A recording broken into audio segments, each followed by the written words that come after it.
Welcome back to Bluegrass Streams and Seams. Let's see if we can get a little bit better view here.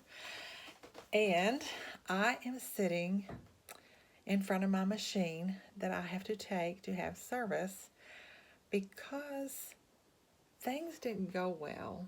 Like in my last video, I showed you my embroidered towel at the very end where I had taken my class.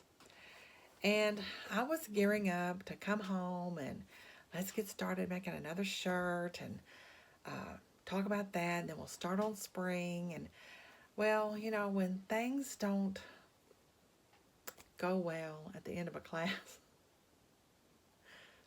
here's what happened. So we're in the last stitch sequence, the very last color change. And it started here and the needle was going, I think, up in here or up in here somewhere. And of course, everything bunched up and you just turn everything off. Broke the needle.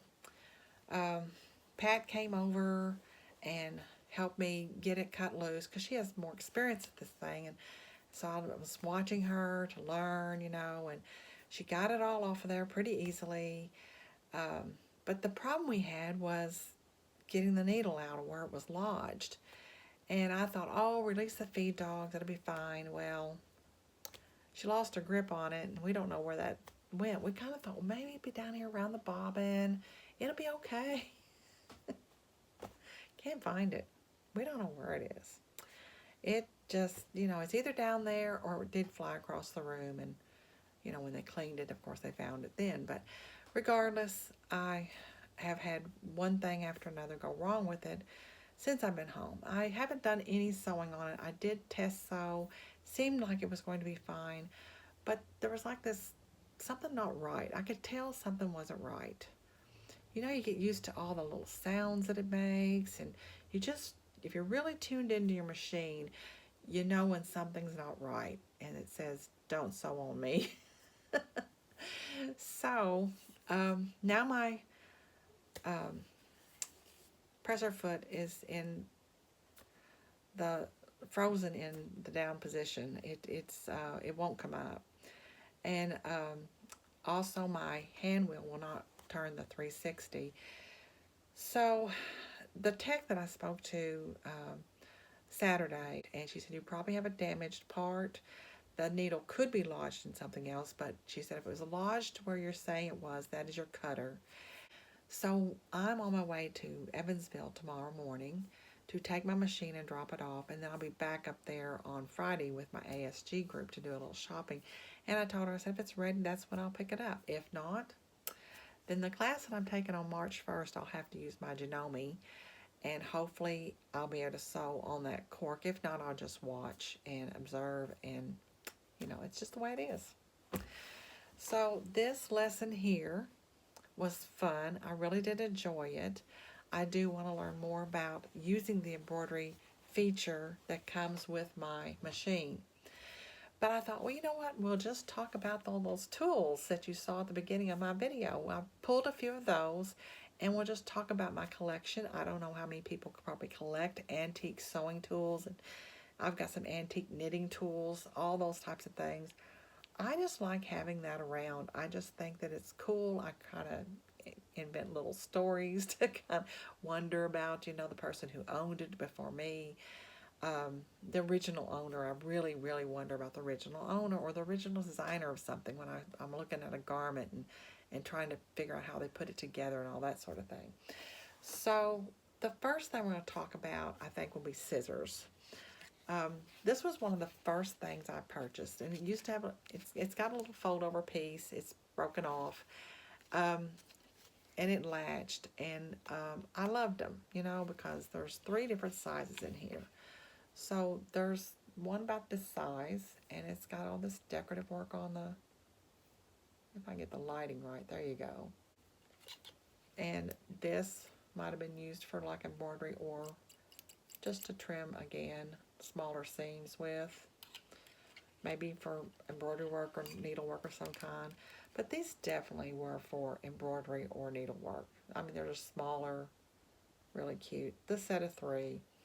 I just felt lucky that I found it in that condition. So That was the first set of scissors I ever purchased. I do have other scissors. I actually have quite a few, more than I showed in this video. But this pair, it's got all this neat little decorative work on it. And here. And all I can say about these is they're so fine and so delicate. I wonder who used them. What was she making with them? I see, you know, delicate little things being made and sitting by the fire and just, or a little lamp of some kind. Just enjoying what she's doing. You know, it's they're just really cute. I do think they might be hand forged.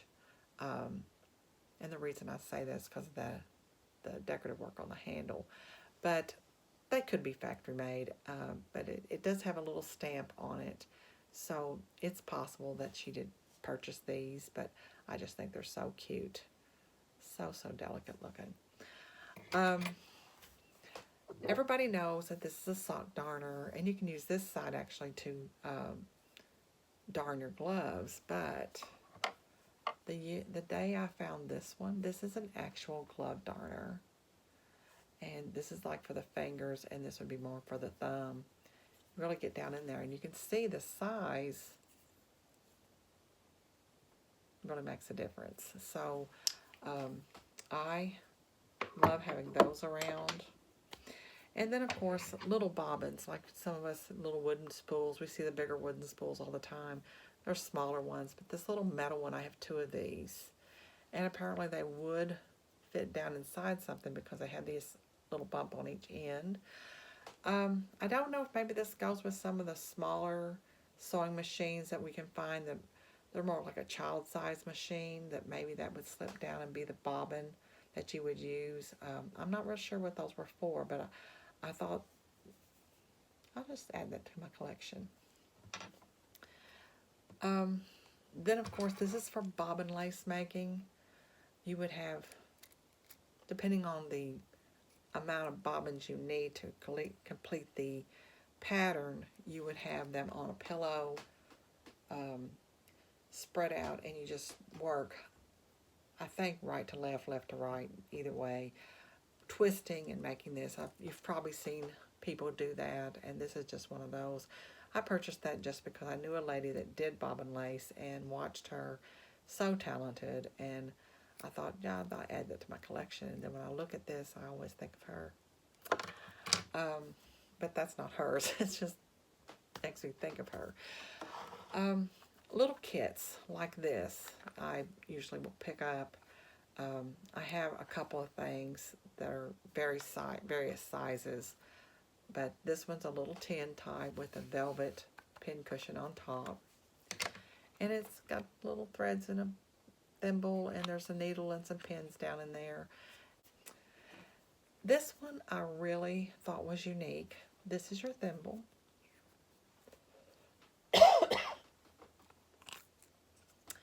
This is there's 5 spools of thread, various sizes. They narrow down as they do get smaller.